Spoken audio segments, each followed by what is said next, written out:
Jersey மாதிரியான காலத்திற்கும் நின்று பேசக்கூடிய ஒரு தரமான திரைப்படத்தை கொடுத்த தெலுங்கு இயக்குனர் கௌதம் தின்னனூரி அவருடைய இயக்கத்தில் விஜய் தேவரகொண்டா, சத்யதேவ், பாக்யஸ்ரீ போஸ் உள்ளிட்ட பல நட்சத்திரங்களுடைய நடிப்பில் சமீபத்தில் தியேட்டர்ஸில் வெளியாகி இருக்கக்கூடிய திரைப்படம் தான் கிங்டம். அப்பர் தெலுங்கு திரைப்படமான இந்த கிங்டம் திரைப்படத்தை தமிழ் உள்பட பல மொழிகளில் டப் பண்ணி ஒரு பேன் இண்டியன் மூவியாக மிகப்பெரிய அளவில் ரிலீஸ் பண்ணியிருக்காங்க. விஜய் தேவரகொண்டாவுக்கு கடந்த சில வருடங்களாகவே கடந்த சில திரைப்படங்கள் எதுவுமே சொல்லிக்கிற மாதிரியான வெற்றியை பெறவே இல்லை. ரொம்ப தோல்வி நிலையில் இருக்கக்கூடிய அவருக்கு இந்த கிங்டம் திரைப்படம் ஒரு மிகப்பெரிய வெற்றி திரைப்படமாக கம்பேக்காக இருக்கும் அப்படின்னு சொல்லி அவருடைய ரசிகர்கள் ஆர்வமாக எதிர்பார்த்துட்டு இருந்தாங்க. இந்த கிங்டம் திரைப்படம் எப்படி இருக்கு, அவருக்கு ஒரு கம்பேக்கை கொடுத்துச்சா அப்படின்னு கேட்டிங்கன்னா, முதல்ல இந்த கிங்டம் திரைப்படத்தினுடைய கதை 1991 போலீஸ் கான்ஸ்டபிளான சூரி, அதாவது விஜய் தேவரகொண்டா 18 வருடங்களுக்கு முன்னாடி காணாம போன தன்னுடைய அண்ணனை தேடும் பணியில் இருக்காரு. அப்போது அநியாயத்தை கண்டா பொங்கக்கூடிய குணம் கொண்ட கோபக்காரரான சூரி, அதாவது நம்ம விஜய் தேவரகொண்டா உயர் அதிகாரியை அடிச்சிட்டாரு ஒரு பிரச்சனையில். அதனால டிஸ்மிஸ் செய்யப்பட்டாலும் அவருடைய தைரியத்தை பார்த்து அவர்கிட்ட ஒரு அண்டர் கவர் ஆபரேஷன் கொடுக்கப்படுது. அது என்ன அப்படின்னா, இலங்கையில் இருக்கக்கூடிய கடத்தல் மாஃபியாவை பிடிக்கிறது தான். அவங்க இலங்கைக்கு அருகில் இருக்கக்கூடிய திவி அப்படின்ற தீவில் இருக்கக்கூடிய பழங்குடி மக்களை பயன்படுத்தியே கடத்தல் பண்றாங்க. அந்த கூட்டத்தோட தலைவன் ஒருத்தர் இருக்கான், அவன் தான் உன் அண்ணன் சிவா. உனக்கு உன் அண்ணன் வேணும்னா இந்த ஆபரேஷனை முடி அப்படின்னு சொல்லி அந்த அதிகாரி சொல்ல, மொத்தத்தில் இந்த அண்டர் கவர் ஆபரேஷனுக்கு சுத்தமாக ஒத்துக்க மாட்டேன் அப்படின்னு சொன்ன படத்தோட ஹீரோ விஜய் தேவரகொண்டா ஒரு கட்டத்துக்கு மேல தன்னுடைய அண்ணன் அங்கதான் இருக்காரு அப்படின்னு தெரிஞ்சு அண்ணனை மீட்கிறதுக்காக கூட்டு வரதுக்காக இந்த அண்டர் கவர் ஆபரேஷன்ல குதிக்கிறாரு. அதற்கு பின்னாடி நடந்தது என்ன, இவங்க ரெண்டு பேருக்கும் இருக்கக்கூடிய அந்த அண்ணன் தம்பி உறவு என்ன ஆனது, கேங்ஸ்டராகவும் ஸ்பையாகவும் இருக்கக்கூடிய சூரியன் மிஷன் எதை நோக்கி நகர்கிறது, பழங்குடி மக்களுக்கும் இவங்களுக்குமான தொடர்பு என்ன ஆகியவற்றை ஸ்பை ஆக்ஷன் ட்ராமா ஜானரில் எமோஷன் ஆக்ஷன் எல்லாம் கலந்து பிரம்மாண்டமாக சொல்ல ட்ரை பண்ணியிருக்கக்கூடிய திரைப்படம் தான் இந்த கிங்டம். ஓகே, படத்தில் நடிச்சிருக்கக்கூடிய நடிகர்கள் எப்படி நடிச்சிருக்காங்க அப்படின்னு பார்த்தீங்கன்னா, சூர்யாக விஜய் தேவரகொண்டா போலீஸ் கதாபாத்திரத்தில் சில நிமிடங்களே வந்தாலும் தோற்றம் உடல் மொழியான மிடில் கிளாஸ் இல்லைங்கன்னு கண் முன்னாடி நிறுத்துறாரு. அதுவே அண்டர் கவர் ஆப்ரேஷனில் இறங்கிய பிறகு ஆஹா நம்ம ஏரியா வந்துருச்சு அப்படின்னு ஆக்ரோஷம், கோபம், வெறி, சண்டை என இறங்கி எல்லாத்துலேயுமே சிக்ஸர்களாக பறக்க விடுறாரு.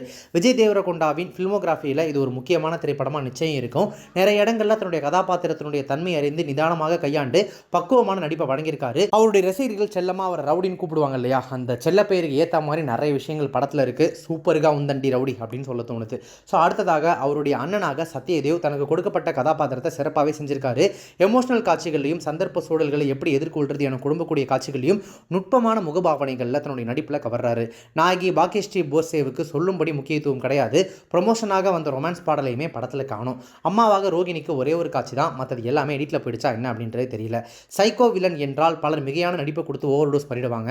ஆனால் முருகன் கதாபாத்திரத்தை ஏற்று நடித்திருக்கக்கூடிய வெங்கடேஷ் மிகச் சிறப்பான நடிப்பை கொடுத்து தெலுங்கு சினிமாவில் தன்னுடைய கொடியை நட்டிருக்காரு. ஈழத் தமிழையும் தெலுங்கையும் கலந்து பேசக்கூடிய முருகன் கதாபாத்திரம் பல படங்களில் நம்ம பார்த்து பழகினது தான். ஆனால் அதை தனிச்சு காட்டுறது வெங்கடேஷ் அவருடைய நடிப்பு தான். ஓகே, இந்த கிங்டம் திரைப்படம் தொழில்நுட்ப ரீதியாக, அதாவது டெக்னிக்கல் ஆஸ்பெக்ட்ஸில் எப்படி எடுக்கப்பட்டிருக்கு அப்படின்னு பார்த்தீங்கன்னா, ஒளிப்பதிவாளர்கள் கிறிஷ் கங்காதரன், ஜோமோன் டி ஜான் ஆகிய இருவருமே படத்தினுடைய பிரம்மாண்டத்தை காட்டுறதுக்கு அசுரத்தனமாக ஒரு உடைப்பை போட்டிருக்காங்க. பீரியட் போர்ஷன், ஜெயிலுக்குள்ளே நடக்கக்கூடிய அந்த படத்தின் கிளைமேக்ஸில் வரக்கூடிய அந்த ஆக்ஷன் சீக்வன்ஸ் ஆகியவற்றில் ஒளிப்பதிவில் கிட்டத்தட்ட 2 பேர் இறங்கி விளையாடிருக்காங்க. அனிருத்தினுடைய பின்னணி இசை படத்திற்கு மிகப்பெரிய பலம். தீம் மியூசிக்கை தேவையான இடத்துல மட்டுமே பயன்படுத்தி இருக்கிறது அந்த காட்சியை அடுத்த கட்டத்துக்கு எடுத்துகிட்டு போகுது. இரண்டாவது பாதியில் இருக்கக்கூடிய சொதப்பல்களை தன்னுடைய இசையால் மறைக்கவும் திரைக்கதையின் தொய்வை மீட்கவும் அனிருத் எவ்வளவோ போராடி இருக்காரு தனியாளா.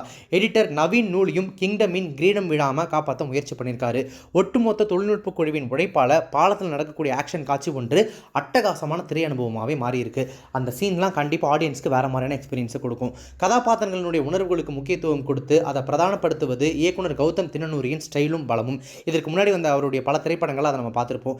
இந்த படத்துலையுமே அது நிகழ்ந்திருக்கு. ஆனால் இடைவேளை வரை மட்டுமே தான் அந்த மேஜிக் நடந்திருக்கு. படம் தொடங்கினதுலேருந்தே எல்லா விஷயங்களையுமே நமக்கு முன்னாடியே சொல்லி அந்தந்த கதாபாத்திரங்களின் உணர்வுகள் வழியே திரைக்கதையை அமைச்சு நம்மளை கூட்டிகிட்டு போயிருக்காரு. ஆக்ஷன் காட்சிகள் நிறைந்த மாஸ் சீன் கூட அனிருத்தின் அசத்தலான பின்னணி இசையும் சேர்ந்து நிறைவடையக்கூடிய அந்த முதல் பாதி அதிரி போய்ந்திரா அப்படின்னு சொல்ல வச்சாலுமே கூட, இரண்டாவது பாதியில் நம்மளை குழப்பி கதையோட்டத்தோடு ஒன்றை விடாமல் செய்து செதறி போய்ந்திரா அப்படின்னு உச்சி கொட்ட வைக்குது. ரெட்ரோ, கேஜிஎஃப், சலார் படங்களுடைய சாயல் அங்கங்கே தெரியறது மைனஸ். அது என்ன அப்படின்றத நான் ரிவ்யூவோட எண்டில் சொல்கிறேன். முதல் பாதியின் திரைக்கதையில் எதெல்லாம் சிறப்பாக இருந்ததோ அது எல்லாமே இரண்டாவது பாதியில் இல்லாமல் இருக்கிறது மற்றும் ஒரு மிகப்பெரிய மைனஸ். ஏகப்பட்ட கதாபாத்திரங்கள் முழுமையாக இல்லை. சில காட்சிகளுக்கான காரணமே இல்லை. படம் போக போக ஏதோ சொல்ல வராங்க அப்படின்ற மாதிரி தோண ஆரம்பிச்சு ஒரு கட்டத்தில் என்ன அவ்வளோதானா அப்படின்னு நம்மளை ஏமாத்திடுது. சில வீரர்கள் சதம், அரை சதம் அப்படின்னு அடித்தாலுமே கூட சில நேரங்களில் அணியால் வெற்றி பெற முடியாமல் போகும் இல்லையா. அப்படி இந்த படத்தில் பலர் மிகச்சிறப்பாக செயல்பட்டிருந்து அவங்களுடைய வேலையை ரொம்ப பர்ஃபெக்டாக முடிச்சிருந்தாலுமே கூட ஒட்டுமொத்தமாக இந்த கிங்டம் தனக்கான சாம்ராஜ்யத்தை நிலை நிறுத்தலை அப்படின்றது தான் நிதர்சனமாகுது. இப்போ நம்ம விட்ட அந்த விஷயத்துக்கு வரலாம். ஒரு ஜென்ரல் ஆடியன்ஸோட மைண்ட் செட் இந்த படத்தை பார்க்கும்போது எப்படி இருக்குது அப்படின்னு கேட்டிங்கன்னா, ஒரு பக்கம் கேஜிஎஃப், இன்னொரு பக்கம் சலார், ஒரு பக்கம் ரெட்ரோ, இது மூணுத்தையுமே கலந்து கட்டி ஏதோ ஒன்று கிண்ட ட்ரை பண்ணியிருக்காரு டேரக்டர். அதில் முக்கியமாக ரெட்ரோ திரைப்படத்தை பயங்கரமாக தொட்டிருக்காரு அப்படின்னு சொல்லலாம். படம் பார்த்து முடிக்கும்போது தெலுங்கு வெர்ஷன் ஆஃப் ரெட்ரோவாக இருக்குமோ அப்படின்னு வர உணர்வை உங்களால் தவிர்க்கவே முடியாது. கார்த்திக் சுப்புராஜோட டைரக்ஷனில் சூர்யாவுடைய நடிப்பில் சமீபத்தில் வெளியான ரெட்ரோ திரைப்படத்தினுடைய பாதிப்பு ஏகபோகமாக இந்த கிங்டம் திரைப்படத்தில் அங்கங்கே நிறையவே இருக்குது. அது இல்லாமல் பல அரசியல் ரீதியான விஷயங்கள்லையுமே இவங்க கொஞ்சம் சொதப்பிருக்காங்க அப்படின்னு சொல்லலாம். இலங்கையில் நடக்கிற மாதிரியான இந்த கதையமைப்பில் ஈழத்தமிழர்களை பற்றி சொல்லும்போது கண்டிப்பாக அரசியல் ரீதியாக அவங்க நிறைய ஆய்வு செஞ்சுருக்கணும். நிறைய விஷயங்களை சும்மா இஷ்டத்துக்கு ஏதோ எழுதி வச்சுட்டாங்களோ இல்லை வேற ஏதாவது அரசியல் பின்புலத்திற்காக இப்படி எடுத்திருக்காங்களோ அப்படின்ற மாதிரிலாம் யோசிக்க வைக்குது. ப்ராப்பராக அரசியல் தெரிஞ்சவங்க படம் பார்த்தாங்கன்னா கண்டிப்பாக கோவப்படாமல் இருக்கவே மாட்டாங்க அப்படின்றதையும் சொல்லலாம். ஓவரால் இந்த கிங்டம் திரைப்படம் தியேட்டரில் போயிட்டு பார்க்குற அளவுக்கு ஒர்த்தா அப்படின்னு கேட்டிங்கன்னா, நான் ஆரம்பத்திலே சொன்ன மாதிரி ஒரு டீமில் ஒருத்தர் 2 பேர் நல்லா பர்ஃபார்ம் பண்ணி மட்டும் ஒன்றும் பண்ண முடியாது. ஒட்டுமொத்த டீமுமே நல்லா பர்ஃபார்ம் பண்ணால் தான் அந்த டீம் ஜெயிக்க முடியும் இல்லையா. விஜய் தேவரகொண்டா, சத்யதேவ் இவங்கள மாதிரி ஆட்களுடைய சிறப்பான நடிப்பு, தொழில்நுட்ப ரீதியாக ஒளிப்பதிவு அப்படி இப்படின்னு சொல்லி தூக்கி தாங்கி பிடிச்சிருக்கக்கூடிய அந்த டெக்னிக்கல் அஸ்பெக்ட்ஸ் இதெல்லாம் இருந்தாலுமே கூட திரைக்கதையில் பயங்கரமாக சொதப்பியிருக்காங்க. படம் ப்ராப்பராக எழுதப்படவே இல்லை அப்படின்றதுனால கட்டத்துக்கு மேலே பார்க்குற ஆடியன்ஸை டயர்டு முரட்டு டயர்ட் ஆக்கிடுது. ரெட்ரோ திரைப்படத்துக்கும் இந்த படத்துக்கும் நிறைய ஒற்றுமைகள் இருக்குங்க. ரெட்ரோ திரைப்படத்தில் சூர்யா பூஜா ஹெக்டே அதாவது தன்னுடைய காதலியை தேடி ஒரு இடத்துக்கு போவார். அங்கே மக்கள்லாம் அடிமையாக இருப்பாங்க. அங்கே போனதுக்கு அப்புறம் தான் இவருடைய உடம்புல இருக்கக்கூடிய ஒரு மச்சத்தை பார்த்துட்டு ஆஹா இவர் தாண்டா நம்மளை காக்க வந்த தேவன் அப்படின்னு சொல்லி மக்கள் அவர் கொண்டாடுவாங்க. அவரும் அந்த மக்களை காப்பாற்றி கூட்டிகிட்டு வருவார். இங்கே கொஞ்சம் பட்டிடிங்கரிங் பார்த்துருக்காங்க. இங்கே அவர் ஹீரோயினை காப்பாற்ற போல தன்னுடைய அண்ணனை காப்பாற்றுறதுக்கு போகிறாரு. இங்கேயுமே இவருடைய உடம்புல இருக்கக்கூடிய ஒரு அடையாளத்தை பார்த்துட்டு இங்கே இருக்கிறவங்க நீ தான்ப்பா எங்களுடைய தேவதூதன் அப்படின்னு நினைக்கவும் அங்கே இருக்கிறவங்கள காப்பாற்றி கூட்டு வராரு.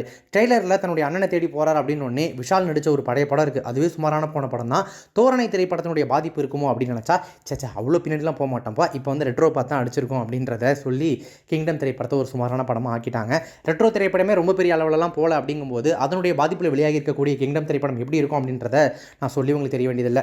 ஓவரால் தேட்டரில் போய்ட்டு நீங்கள் பார்க்கும்போது அந்த டெக்னிக்கல் அஸ்பெக்ட்ஸில் எடுக்கப்பட்ட விதத்தில் உங்களுக்கு ஒரு ஆச்சரியத்தை கொடுக்குமே தவிர ஆனால் அதை மட்டுமே பார்த்துட்டு உட்காந்துட்டு இருக்க முடியாதுல்ல. ஒரு கதை வேணும், ப்ராப்பரான திரைக்கதை வேணும். அது இல்லைன்றதுனால கண்டிப்பாக இந்த கிங்டம் உங்களை முரட்டுத்தனமாக டிசப்பாயிண்ட் பண்ணுறதுக்கு சான்சஸ் நிறைய இருக்குது. ஆக்ஷன் காட்சிகளை பொறுத்த வரைக்கும் ரத்தம் தெறிக்க நிறையவே ராவா எடுக்கிறேன் அப்படின்னு சொல்லிட்டு இறங்கி விளையாடி இருக்காங்க. பட் ரொமான்ஸ் காட்சிகள்லாம் பெரிய அளவில் இல்லை. படத்தில் அந்த மாதிரி வல்கரான சீன்ஸ்லாம் எதுவுமே கிடையாது. நீங்கள் குடும்பத்தோடு போய் பார்க்கக்கூடிய திரைப்படம் தான். பட் ரத்தம் தெறிக்கக்கூடிய காட்சிகள் நிறைய இருக்குது அப்படின்றதுனால குழந்தைகளை கூட்டு போகணுமா அப்படின்றத பார்த்துக்குங்க. பர்சனலாக என்ன கேட்டிங்க அப்படின்னா இந்த படம் ஒரு டிசாஸ்டர் தான், ஒரு டிசப்பாயின்மெண்ட் தான். அதுவும் ஜெர்சி மாதிரியான ஒரு திரைப்படத்தை கொடுத்த டைரக்டர் கௌதம் தின்னனாரி அவர்கிட்டேருந்து இப்படி ஒரு படத்தை நான் இல்லை அவருடைய ரசிகர்கள் யாருமே எதிர்பார்த்திருக்க மாட்டாங்க. இங்கே தமிழ்நாட்டில் இருக்கக்கூடிய விஜய் தேவரகொண்டாவோட ஃபேன்ஸ் இருக்கீங்க அப்படின்னா அவரை மட்டுமே பார்த்துட்டு இருப்பேன், எனக்கு வேறு எதுவுமே வேணாம் அப்படின்னு யோசிச்சிங்கன்னா நீங்கள் தாராளமாக போயிட்டு தேட்டரில் உட்காரலாம். அவருடைய இசை இந்த படத்துக்கு ஒரு மிகப்பெரிய பலமாக மாறி இருக்குன்னு சொன்னேன் இல்லையா. அதை சிம்பிளாக உங்களுக்கு சொல்லணும் அப்படின்னா படம் ஆரம்பித்து 10 நிமிஷத்தில் கொஞ்சம் கூட கஷ்டமே படாமல் நம்மளை தூங்க வச்சிடறாங்க. அப்புறம் இடைவெளிக்கிட்ட அந்த பாஸ் பிஜிஎம் லே அப்படின்னு தனியாக இப்போ ரீசெண்டாக கூட அன்னித்தூர் மேடையில் பாடிட்டு இருந்தார்ல அந்த பிஜிஎம்மை போட்டு நம்மளை எழுப்பி விட்டுறாங்க. மறுபடியும் இடைவெளி முடிஞ்சு நம்மளை தூங்க வச்சுட்டு மறுபடியும் அந்த கிளைமேக்ஸ் கிட்ட அதே மியூசிக்கை மறுபடியும் லாலி அப்படின்னு போட்டு நம்மளை மறுபடியும் எழுப்பிடுறாங்க. டிசப்பாயின்மெண்ட் தாங்க. நீங்கள் போய் பார்க்குறதும் பார்க்காதும் உங்களோட விருப்பம். மேபி சில பேருக்கு பிடிச்சிருக்கலாம், பிடிக்காமலும் போகலாம். அது உங்களுடைய திரைப்பார்வையை பொறுத்தது. கிங்டம் திரைப்படத்தினுடைய ரிவ்யூ உங்களுக்கு ரொம்ப பிடிச்சிருந்துச்சு அப்படின்னா லைக் பண்ணுங்கள், ஷேர் பண்ணுங்கள். படத்தை பற்றி உங்களுடைய கருத்துக்கள் என்ன ரிவ்யூ என்ன அப்படின்றத கமெண்ட்ஸில் மென்ஷன் பண்ணுங்கள். இப்போ இந்த ரிவ்யூ உங்களுக்கு ரொம்ப பிடிச்சிருந்துச்சுன்னா லைக் பண்ணுங்கள், ஷேர் பண்ணுங்கள். நம்ம சேனல் இதுக்கு சப்ஸ்கிரைப் பண்ணாதவங்க யாராவது ரிவ்யூ பார்த்துருக்கீங்க அப்படின்னா மறக்காம உடனே இப்போவே நம்ம சேனலுக்கு சப்ஸ்கிரைப் பண்ணிட்டு பக்கத்தில் நோட்டிஃபிகேஷன் பெல் பட்டனையும் மறக்காம டிங் நினைத்துருங்க.